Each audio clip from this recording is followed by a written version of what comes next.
Ngayong 2025, kamustahin natin yung mala XRM na motorsiklo ng Skygo. Never slow up, no I don't take shit. I got no love for the fakeness. If you wanna play tough and wanna hate this, I'll always show up. I don't ever slow up, no I don't take shit. I got no love for the fakeness. If you wanna play tough and wanna hate this, I'll always show up and make a statement. I don't ever slow up, no I don't take shit. I got no love for the fakeness. If you wanna play tough and wanna hate this, I'll always show up and make a statement. Everything I do so instinctive and so passionate. Every word I move so descriptive like an adjective. I got a vendetta against people who patented being negative when you should be getting after it. I got facts over tracks, this and that. Spitting slow, spitting fast. I could roast, I could gas. Think I'm okay at last, but I don't know if that can erase all the past. And the pettiness, a reflection of the emptiness. Hilarious, you think you're worth my time, you're delirious. Mysterious, because you hide behind a fake exterior. Inferior, you know I'll always be a bit superior. Get off of me, this ain't no humble brag. I want you to hear words, you can say them back. I want you to feel free from the chains at last, and to believe in what you got, it was built to last, yeah. Now that I've been put through hell, I never got anyone's help. I had to do it all myself. I don't ever slow up, no I don't take 2 months ago, nanghuli tayo ng review ng motorsiklo dito sa Skygo Santa Cruz, Laguna. Ni-review po natin yung Skygo Hero 4 125. So ito po yung kanyang kapatid na mala XRM ang dating. Ang datingan po kasi nung isang Hero 4 125 ay yung mala RS ang itsura. Yung pang road sport, di ba? At ito naman, pang off-road naman ang itsura niya. So wala naman po na bago sa kanilang specifications. Nagbago lang po ng decals ngayong 2025.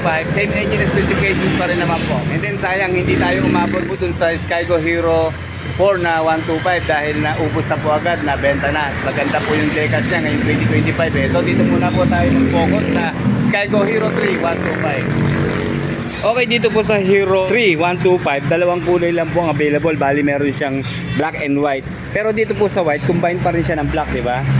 At dito naman sa kulay black, combine po siya ng red na fairings. Then sa kanya pong mga decals, makikita naman natin may pagkakaiba sila pagdating dito sa visor ng kanyang headlight. Meron po ditong white and red na decal sa kulay black, at dito naman po sa kulay white na combine sa black din at red, plain lang siya na visor na glossy black. Ayan. Okay, inspired po talaga siya sa XRM, pero may sarili naman siyang identity pagdating sa headlight. Hexagonal shape yung kanyang headlight. And then ayan, kita naman natin naka halogen bulb pa rin siya, pero malakas po ang ilaw na yan. And then sa kanya po mga turning signals, okay, flexible, all bulb po ang ginamit. Pero ang good news po talaga rito, hindi po sila nagbago ng presyo. Dito po sa Hero 3125, ang kanyang suggested retail price po ay 48,800 pesos. So ganun pa rin po katulad last year. So almost 49,000 sa cash, may iuwi mo na itong Skygo Hero 3125. Okay, sa installment naman, down payment na 3,000 lang po mga riders. And then sa 36 months o 3 taon na installment, 255 to monthly. And then may rebate po silang 300. So ayan po sa screen yung kanilang Facebook account. Sa mga interesado po na mag-installment, kung gusto nyo pong malaman yung pang 1 taon at 2 taong na monthly hulog, ay message lang po kayo. And then ito yung wala sa iba na inspired sa XRM, meron pong handguard ang Skygo. Ayan, dito po kulay red at dito naman sa kabila ay kulay black. Napakalaking bagay po to na protection sa ating kamay in case na po tayo ay tumatakbo na. Then syempre isa sa trademark ng pang off-road na motorsiklo, ayan, mataas po yung kanyang front fender. Dito po sa black, ayan, black din po ang kanyang fender. At maganda ho rito, flexible plastic yung kanyang fender, oh. Kahit madanggi ho to, hindi ho to basta-basta mababasag. Makunat po siya. Okay, ganun din po dito sa kulay red. Then ayan, meron po siyang mahabang telescopic fork na front suspension. Yun lang, sana nilagyan na ng rubber boot, di ba? Para kumpleto yung get up niya, pagiging pang off-road na motorsiklo. Okay, dito po sa kanyang front tire, okay, kita naman natin stainless po yung kanyang rim. Ayan, wire spoke po ang klase ng wheels. Of course, size 17 po yung kanyang wheels. And then ang kanya naman pong gulong, may sukat po na 2.50 by 17. And then launching tire po ang ginamit. Of course, tube type pa rin po siya. Sa maganda, talagang pang off-road na, pang dual sport yung kanyang gulong. Ayan, di ba? And then sa kanya pong braking system, combine po ng disc sa front at saka drum sa kanyang rear. Okay, dito po sa front, meron siyang single disc na may dual piston caliper. At naka-drum naman po dito sa rear brake. Okay, dual shock na po sa kanyang rear suspension. Then maganda, stainless na rin siya. Then meron pong sukat yung kanyang gulong dito sa likod na 2.75 by 17. Mas naaangasan ako dito sa kulay white, di ba? Ang ganda ng kanyang color combine. Ayan, lalo na dito yung kanyang kurbada rito. Diba? Nagbigay highlight sa kanyang side profile. Okay, bali all valve din po dito sa kanyang taillights. Nakita niya naman yung kanyang mga bombilya, di ba? Mula sa stoplight and turning signals. Yun lang, maganda yung shape ng kanyang taillight, di ba? Hindi siya ordinary plain lang. Then mahaba po yung kanyang stock na muffler. At ang maganda naman dito, kasing haba rin nung muffler yung kanyang heat guard na metal. Ayan. Okay lang kahit hindi stainless, mas maganda rin tong plain black lang. Para damage man, hindi siya halata, di ba? Okay, dito sa rear, unang-una mapapansin natin tong kulay white na fairings na combine sa black. Dito naman po sa kulay black, combine po siya ng kulay red na fairings. Okay, 1 liter din po ang kanyang engine oil capacity. Ayan, kitang-kita natin dahil naka-chrome yung kanyang cap. And then pagdating naman po sa kanyang gear shift pattern, bali rotary po siya. Okay mga rider, same engine din po siya ng Hero 4125. Bali dito po sa Hero 3125, meron po siyang single cylinder, 4-stroke, 2-valve, single overhead cam. Air-cooled pa rin po ang kanyang cooling system. And then carburetor type po sa kanyang fuel supply system, 125cc displacement. Meron po siya maximum power na 8 horsepower at 7,500 RPM and maximum torque of 8.5 Nm at 5,000 RPM. Sa kanya pong upuan, ordinary lang siya pero maganda. Malambot po yung kanyang foam. At ang tapas niya, hindi naman masyadong malalim. Then single tone lang po ang kanyang seat cover. Magaspang din naman at pakapal po siya. Andito lang po ang tahi sa unahan. And then makitid lang po, kaya sigurado kahit medyo mataas po ang ground clearance ito. By the way, 150mm po ang kanyang ground clearance at 770mm na seat height. Okay, tumitimbang lang po siya na 100 kilos sa kanyang wet weight. Maliit lang po ang tangke ng Hero 3. Mayroon siyang full tank capacity na 3.7 liters. At ito po ang kanyang U-box. Maganda, may takip. Okay, maliit din po dahil dito nakalagay ang battery. Wala naman na bago. Malaki rin po ang space na nagamit. Bali, makakapaglagay lang tayo dito ng mga ilang tools niya at saka yung mga documents. Sa fuel consumption, kahit carburetor type po ang Hero 3125, matipid pa rin po ito dahil kumukonsumo lang po siya ng 42 km per 1 liter. And then sa kanya pong top speed, manufacturer's claim nasa 96.5 km per hour. And then all analog po ang kanyang meter display. Ayan. Dito po sa round shape na meter, nandito po yung kanyang speedometer at saka odometer. And then dito po sa kabila, yung kanyang fuel indicator. And then ayan, meron siya dito na gear indicator. Ayan, dito po sa parang digital na square. And then ayan po yung kanyang neutral sign, turning signal, saka high beam, low beam sign.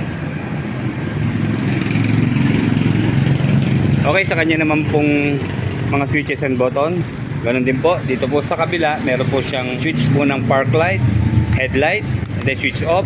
And then dito po yung kanyang high beam, low beam sign. And then turn signals, horn. Meron po siyang choke. At nagsosolo po dito sa kabila yung kanyang electric starter push button. Para may idea kayo kung okay lang ba siya sa mabababang height. So yan, sakyan na natin. Pansin ko mababa lang po siya. Kahit 150mm ang kanyang ground clearance at 770mm na seat height, tingin ko hindi kayo mahirapan. Okay. Tayo ay 5'8", kita nyo naman, oh. Lapat yung ating dalawang paa. Malaking bagay po talaga kapag makitid lang yung kanyang upuan. Hindi tayo bukang-buka, di ba? Kaya sigurado, komportable po tayo. Although may medyo mababa po yung kanyang manibela, pero hindi naman tayo pasubsob. Yun lang talagang malapad po yung kanyang handlebar. May kasama pa pong maliit na bar end. So ayan, sa singitan hindi ko masasabi na pwede itong singit ng isingit kasi nga po ang lapad. Kaya dapat mag-iingat po tayo kasi pwede tayo makasagi ng side mirror o ng ibang mga pintuan ng sasakyan. Kaya ingat-ingat po tayo mga ka-riders. Check nga natin kung talaga bang mahaba ang manibela pag sa turning radius. Okay naman, hindi naman siya aabot sa ating hita. May mga 2 inches na distansya pa po. Ayan. Pero kung naalala ko yung aking XRM na 110, siguro 2003 nagpalit tayo ng manibela nun eh. Ginawa natin pang road sport. Eh, maganda naman dito, dual sport nga siya, may co-convert pa natin. Pero depende na po sa inyo yan, syempre. Okay, unahin na po natin tong kanyang front disc brake. Ayan, malakas po ang preno niya. Oh. Ramdam mo yung kanyang power o yung kagat. Ayan, bigla talagang tigil. And then dito naman sa drum brake, ito siyempre, pasensya na, nakabalot at bagong-bago po itong ating nire-review eh. Okay, ayan. Malalim lang po ha. Malalim po yung kanyang drum brake. So, kung gusto nating lumakas-lakas, hikbit-hikbit lang po dun sa kanyang drum sa rear. Then siyempre ito yung kanyang kickstart. And then dito po yung kanyang gear pedal. Ayan, very soft yung kanyang pedal, yung kanyang cambio.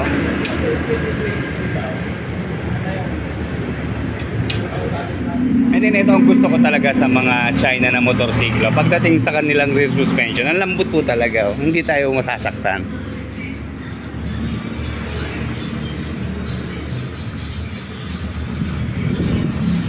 Kaya sulit pagdating sa suspension.